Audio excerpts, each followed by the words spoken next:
explained that the entire evening was actually just one big canvas.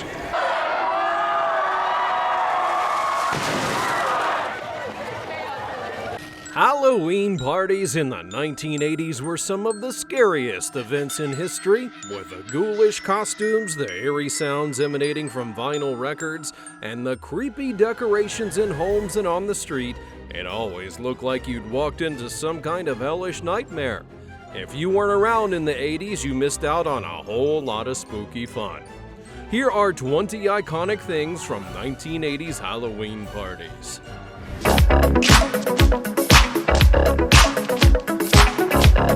Thriller dance-offs were a spectacular sight in the 1980s. Inspired by Michael Jackson's iconic music video Thriller, the dance-offs became a huge part of Halloween culture with the most terrifying masks and costumes on the parade.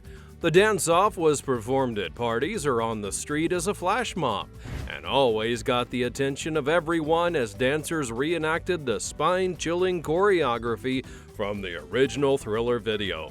It was so captivating that people joined in mimicking the popular dance as best as they could. Zombie-like movements and signatory facial expressions made the dance unforgettable and fun. Dancers were usually geared up in the scariest costumes of tattered clothing and morbid makeup that made them look like the undead. And the creepiest part was the haunting voiceover of Vincent Price, which always made a fun recital in a deep husky voice. If you wanted to see what one of these looked like, you could attend an event like Thrill the World, where thousands of people from all over the world participate in groups to perform the choreography on Halloween. Nothing made Halloween quite as frightening as the ominous glow of neon-colored decorations. The vivid colors from fluorescence gave out those that could be attributed to the spookiness of Halloween, and certain colors stood out, like glowing green, orange, purple, and pink, all to the dark contrast of a black background. These colors added an extra layer of excitement and almost an otherworldly vibe to the home or party.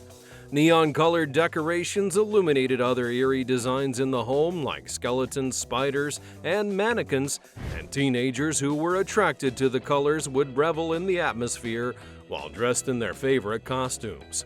The retro neon colors carried a sense of nostalgia and felt futuristic in their very own way.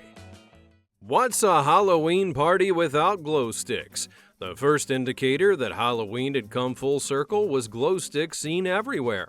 They were a staple because they added the glowing effect to costumes, parties, and homes, especially in the dark of night. They were a light and easy thing to carry and played many roles that you may be unaware of. They provided visibility for little trick-or-treaters who were likely crossing the road while going from door to door, and the glowing sticks would inform vehicles of the spookily dressed kids crossing the streets, especially when they're worn on the wrist, neck, and waist. The luminous glow also enhanced costumes and home decor.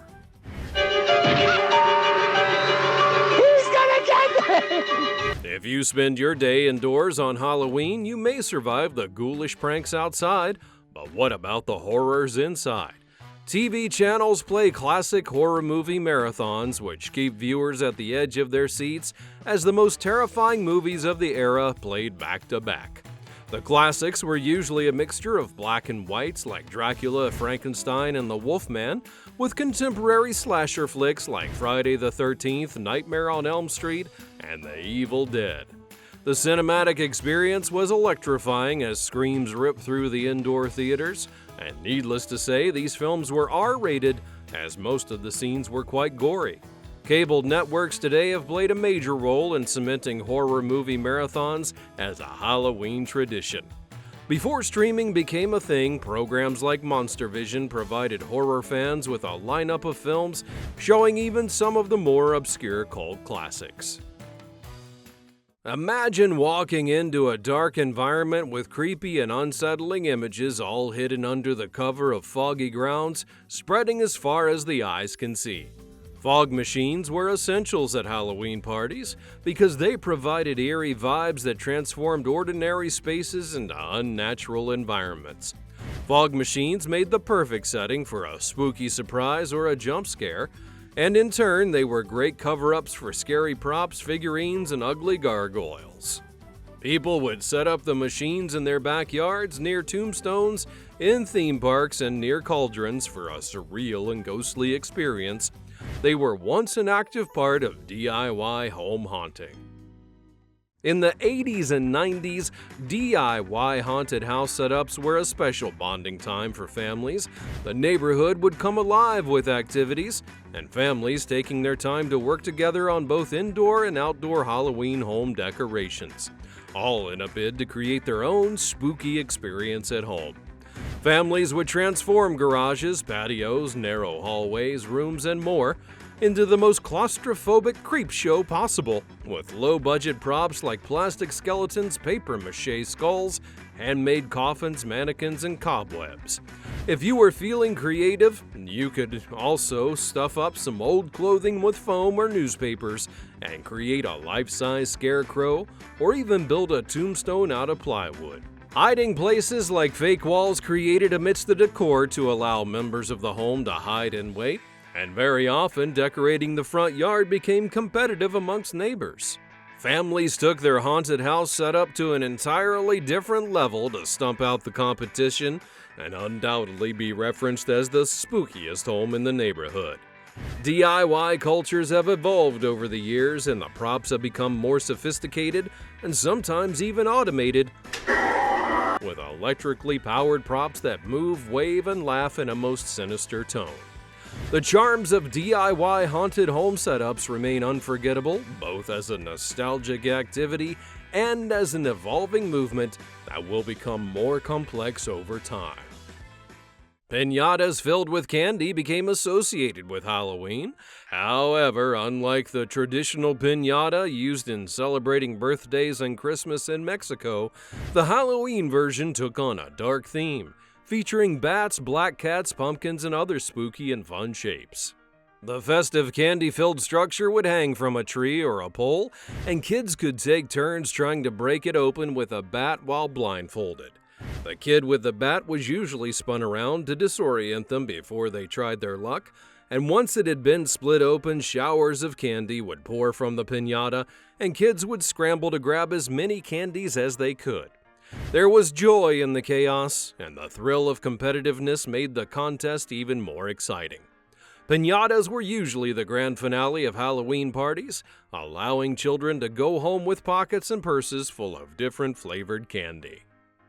Long before streaming and on-demand entertainment services, people relied on VHS tapes of scary stories on Halloween for gruesome horror anthologies, as well as family-friendly spooky tales.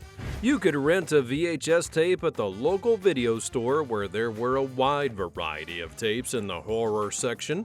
And if you rented VHS tapes in the 80s, you're probably familiar with iconic titles like Tales from the Crypt, The Worst Witch, and Twilight Zone. It was a lot of fun for the family, and there was no skipping any scenes. You either had to watch it unfold or look away and risk being mocked by your friends. VHS tapes were essential in the 80s, and sometimes people even recorded their own movies on empty VHS from TV shows, simply saving them for special occasions like Halloween. Either way, it played an important role in making Halloween sufficiently frightening. Remember giant punch bowls at Halloween parties? These large bowls often contained a cocktail with an impressive foggy visual effect billowing out of the massive container, giving the impression of a bubbling mystical cauldron. In the 80s, the mesmerizing punch bowl with thick fog spilling out of its sides created a dramatic effect which made people curious at parties and enhanced witchcraft-themed aesthetics. The substance from the bubbling cauldron was usually stirred with a mystical-looking spoon, and the liquid was scooped into cups and served to visitors. Dry ice created a cooling sensation and visual appeal with its ability to turn from solid ice directly into chilled gas. Has blown up literally. This yard is more than 50 inflatables on East Bergie Street. Inflatable Halloween decorations were often seen on the porch or in the front yard of many homes. These inflatables came in all shapes and sizes. Some of them were spooky, while some were funny. Imagine towering figures like a 12-foot-tall ghost or monster surrounded by other inflatable whimsical characters. The setup was quite simple. You only had to plug it in and a fan would fill it up with air. Animated features and glow lights were incorporated into the design, causing movements such as waving, bobbing, bending, and turning, along with other dynamics that were both scary and exciting to watch. Kids would gather around to marvel at the sight of the decorations and run away screaming if it made a move that frightened them. It was a pastime activity for trick-or-treaters, and inflatables were fun and created a festive atmosphere. You only had to make sure there was nothing sharp that would make a hole in the material. To spice up Halloween in the 80s, some families made homemade JellO molds in spooky shapes. These gelatin creations came in all forms, from creepy aliens to human brains, and were quite eerie but also delicious. At Halloween dinner parties, these spooky JellO molds were the centerpiece of meals and served as a dessert. They easily stood out with their glossy, wobbly texture and a design that made them unsettling to look at.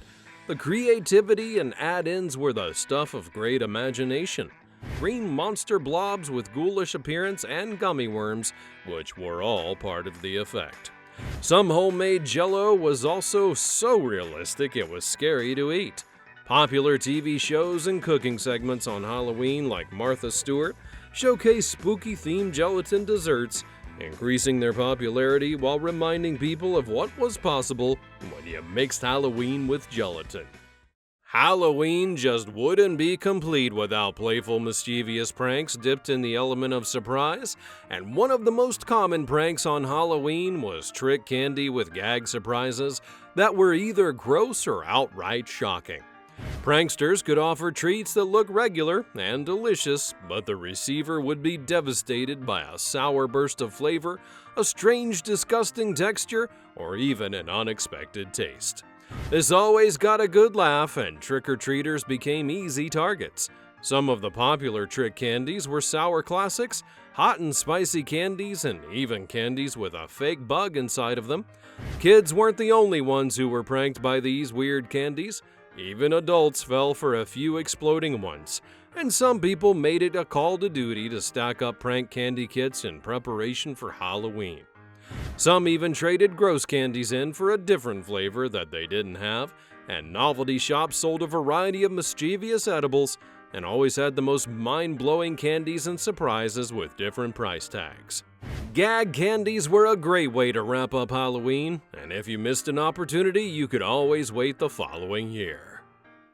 Back in the days when vinyl records were popular, they played a role in Halloween. Everyone looked forward to vinyl records with eerie sounds, spooky sound effects, and chilling narration. The music and effects helped to create the perfect atmosphere for parties and haunted houses, and especially to turn up the mood on a good scare. The records were designed to immerse their listeners in the horrors of imagination, providing a mixture of the most terrifying sounds like thunderstorms, maniacal laughter, ghostly wails, chains rattling, fearful screams, and others. Some of the most nostalgic albums of those days included Disney's chilling, thrilling sounds of the haunted house, Sounds to Make You Shiver, and the popular Halloween horrors. The crackly quality of the vinyl record added a certain authenticity and extra spook to the sounds, giving them that raw and realistic feel, as though you were within inches of danger. Storytelling built suspense and intrigue with the deep echoing voice of the narrator that became a staple for horror movies.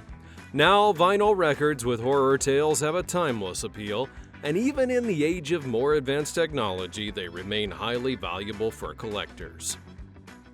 The 80s were all about going big, from larger fashion trends to costumes with big hair and shoulder pads, which drew inspiration from popular culture, especially when it came to music and television. The costumes were based on rock stars of the time like David Bowie, Cyndi Lauper, and Madonna, who often adorned themselves in big teased hair, high shoulder pads, and wild makeup. The costume became symbolic of power and confidence in the 80s and embodied a carefree attitude towards fashion. While various mainstream influences made them with big hair and shoulder pads, there were also characters in dark myth that may have contributed to making it a thing. For instance, creatures like werewolves, the Bride of Frankenstein, and more. Either way, they were well suited to the horrors of Halloween. Who could forget apple bobbing, a Halloween game also known as bobbing for apples? This classic has actually been around for centuries but became quite popular in the 80s and 90s, especially as a party game.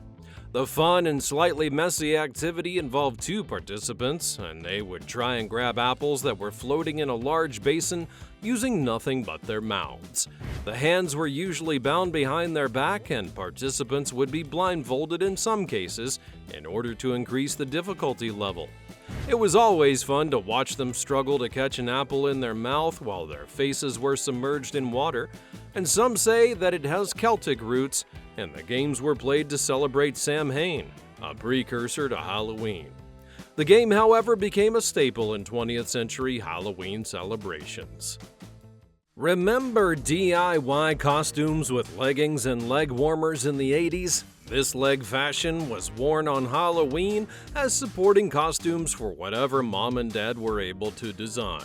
The leggings were inspired by the fitness craze and dance culture of the era, and pop icons like Jane Fonda and Olivia Newton-John. The making of Halloween costumes required creativity and patience, as most parents had to put the costumes together with a sewing machine or hand make them with a needle and thread. The beauty of DIY costumes on Halloween was that nobody expected perfection. No matter how ugly it turned out, it was good enough as a Halloween costume. Even if you were wrapped from head to toe in toilet paper, you made a great Egyptian mummy. Most kids would do anything to escape the awkward Halloween costume parades at school parties. Elementary school days were brutal enough that you weren't amongst the cool kids, but being dressed in a costume that drew too much attention and not in the cool way was just simply mortifying. Kids with all of the cool costumes like zombies and vampires and mummies took center stage, while others hid behind them waiting for everything to come to an end. Once you were dressed for the occasion, school parades were absolutely fun. Halloween night was one of those rare times when children got together in packs to engage in unsupervised door-to-door adventures for a well-known activity known as trick-or-treating.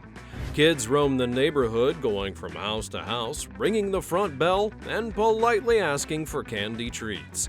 Their faces would light up if the homeowner complied by paying homage in stacks of candies, and any gift short of candy would be met with a disappointed little face.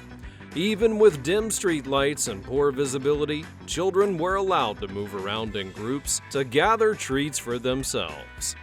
The culture of trick-or-treating is rarely practiced for things like privacy, safety, and others, but it still remains an important tradition in the celebration of Halloween.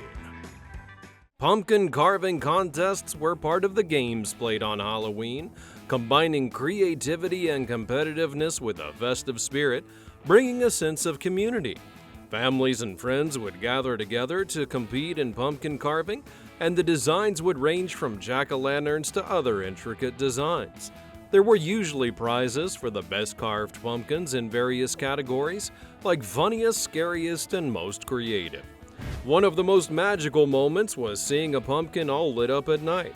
The candle inside created an eerie glow that seemed to bring a sinister face of the spooky creation to life, and pumpkin carving can be traced back to Irish origins, with the lights placed inside of a lamp that were said to ward off evil spirits. Pumpkin carving on Halloween is artistic, fun, and family-friendly, and brings unity and sportsmanship. If you've ever played the party game Pin the Tail on the Donkey, you already have an idea of how Pin the Hat on the Witch goes. This fun Halloween game is rather simple. The player has to be blindfolded and pin a pointy hat on the image of a witch, which was difficult without the ability to see. The player was spun around to disorient them before they tried, and it became a game for both kids and adults alike, who were always a source of laughter when players pinned the hat in the wrong place. Which of these iconic things do you remember the most? Let me know in the comments below. And also be sure to like, share, and subscribe and turn on your notifications for more blasts from the past. Thanks for watching, and I'll see you next time.